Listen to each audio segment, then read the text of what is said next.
let's have a bit of a walkthrough here of the city of I'm calling Portes Circle.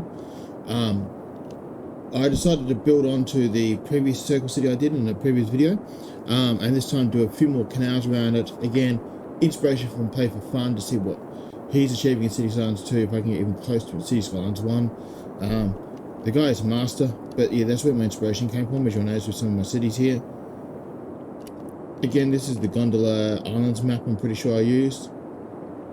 So I decided to have the main islands, trying to get it as uniform with the roads in and out as I possibly could.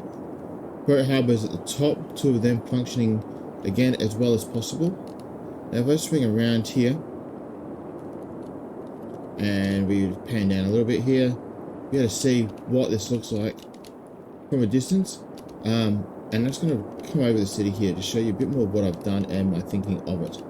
So the main island here I've done is I'd expect higher quality of living on the outer ring here, and also in the middle with low density housing and commercial really close together. As we pan to the right, this is all pretty much residential with high density on the outside looking out onto the Gulf. If you've been to Gold Coast in Australia, or I'm assuming this is what Florida looks like, never been there, but that's what I'm assuming, it'd be some pretty expensive living. Over here I decided to throw in a commercial building area which can be walked to by the two circles so far and a path from the outside ring. Lots of, if I just back up here, lots of incinerator plants, park maintenance buildings, road maintenance depots the whole way through. I decided to do something different with the services, put them on the island as a little fork, just so I can get all of the services I need. We've gone for the ocean thermal energy conversion plants here, lots more incinerators, 3 prisons again to keep the population under control, crematoriums I've lined around here as well, and all my water facilities that I need. This here is a bit of a harbour, mainly commercial area.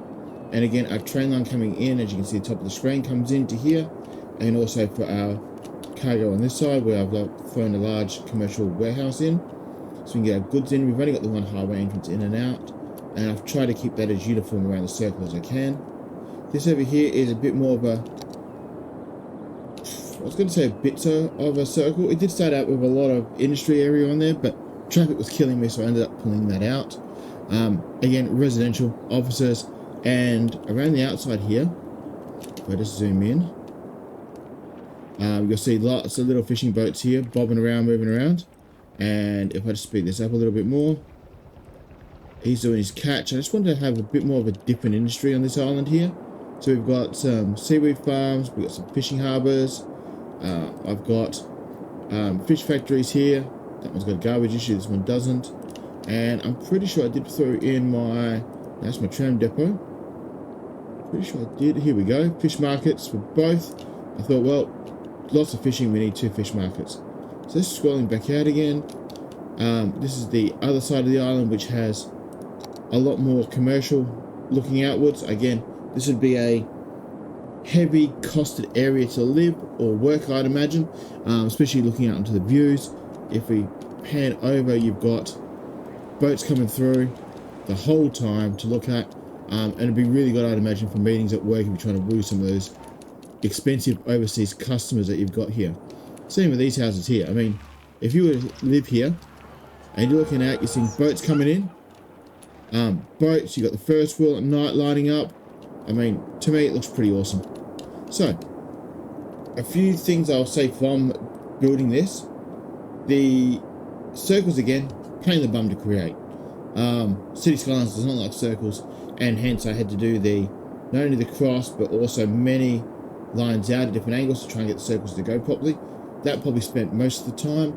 This one was about 150 to 200 hours of building just to try and get the circles right, trying to get it uniform with the 3 circles at the front, 2 at the back, and the little one.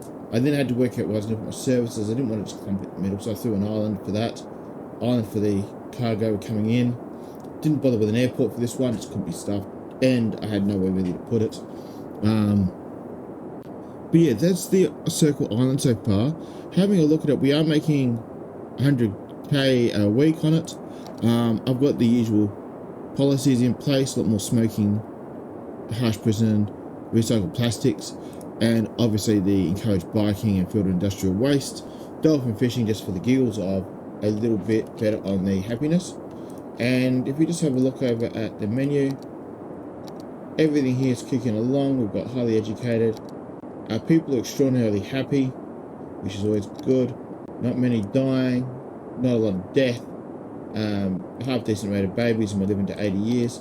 Traffic's not bad, 86%. These areas here are red, but it's mainly because they're busy. I'm not seeing a lot of traffic standing still.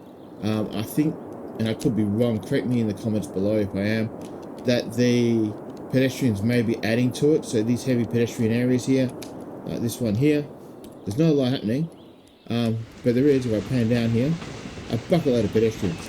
So it's the only reason I can think that it's red. Because I mean, there's trams, but it's not like it's busy here. I mean, it's just silly, I reckon. We do have 12% unemployment, which is higher than I was hoping for, but again, you got to stop building at some point. So, one last thing, the transport. I've got trams going across. I've got a subway going from the harbour through the middle of the map to where the passengers come in, and I'm pretty sure I've done it. Yes, I have, to the two largest circles just to help move volume through. But apart from that, we've got trams going around the outside of it, and I'd say it's working really well. Again, thanks to Play for Fun for the inspiration. I will put the map up on Steam, if I remember, when this map goes live on YouTube, and you can all have a bit of a play with it. Again, any comments, any queries, let me know in the comments below. Be critical. That's what makes it better for us. But yeah, again, thanks for watching. I hope you enjoyed the city that I spent probably a couple hundred hours on. And I'm now going to think of what I'm going to do next time. But yeah, don't forget to like and subscribe. It does help out. And check out some of the other series I'm doing. Have a great day all.